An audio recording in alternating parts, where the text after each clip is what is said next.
Hello everyone, আসসালামু আলাইকুম। Welcome করছি Confidence IT Institute present Microsoft Office কোর্সে। আমি আপনাদের সঙ্গে আছি Al Amin Molla, UX UI designer and social media manager, director and instructor, Confidence IT institute.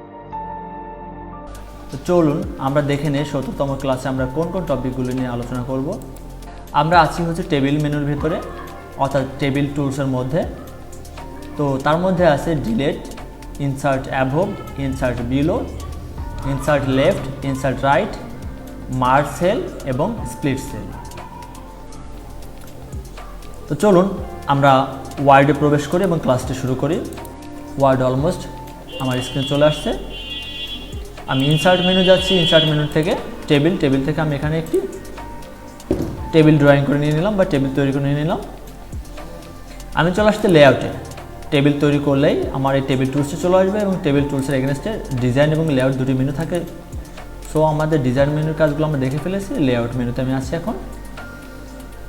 Table, delete cell, delete column, delete row and delete table. Delete cell বলতে একটা সেলকে বোঝানো হয়। আমি যদি এই সেলে মাউস রাখি, সিলেক্ট করে রাখলাম এবং যদি ডিলেট সেলে ক্লিক করি আর ওকে দেয়, তাহলে এই সেলটি ডিলিট হয়ে যাবে। কিন্তু আসলে এই সেলে ডিলিট হয়নি, ডিলিট হচ্ছে মূলত ডান পাশ থেকে একটা সেল ডিলিট হয়ে গেছে। এখন আমি যদি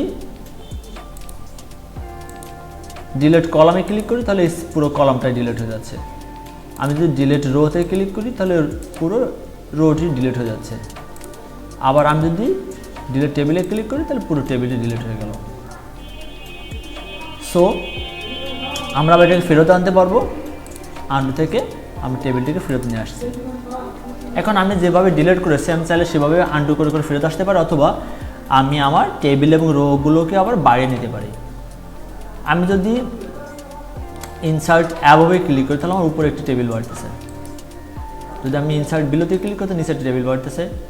ইনসার্ট রাইটে ক্লিক করলে ডানেটা বাড়বে, আর লেফটে ক্লিক করলে বাঁয়ে বাড়বে। অর্থাৎ এই কার্সারটা আমি যে জায়গায় রাখবো তার ডান মানে বাম বা উপর এবং নিচে, এই চারটি করে মূলত টেবিল ক্রিয়েট হবে। তো আমি চাইলে আরও নিচের দিকে আরও অনেকগুলো টেবিল ক্রিয়েট করতে পারছি ইনসার্ট বিলো থেকে এভাবে। এরপর আসে মার্জ সেল। আমি যাচ্ছি এই টেবিলের পুরো কলামটা একটা সেল থাকবে, তাহলে আমি এই জন্য পুরো কলামগুলো সিলেক্ট করে নিলাম এবং মার্জ সেলে ক্লিক করলাম। তাহলে কী হলো, পুরো কলামটা জুড়ে একটি মাত্র সেল হয়ে গেল বা একটি মাত্র সেকশন হয়ে গেল।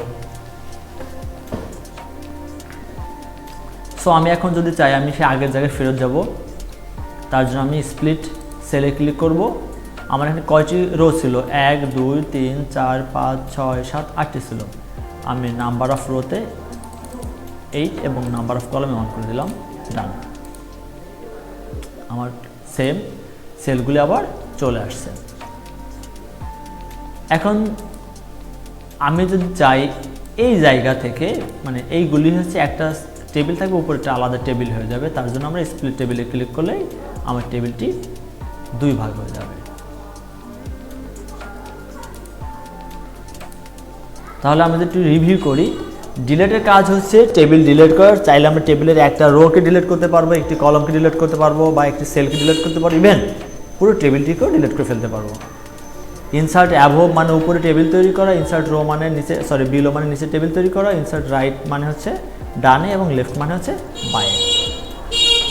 মার্জ সেলের কাজ হচ্ছে কতগুলো সেলকে একত্রিত করা, আর স্প্লিট টেবিলের কাজ হচ্ছে সেই একত্রিত সেলগুলোকে আবার ভিন্ন ভিন্ন করা, আর স্প্লিট টেবিলের কাজ হচ্ছে টেবিলটিকে ডিভাইড করা।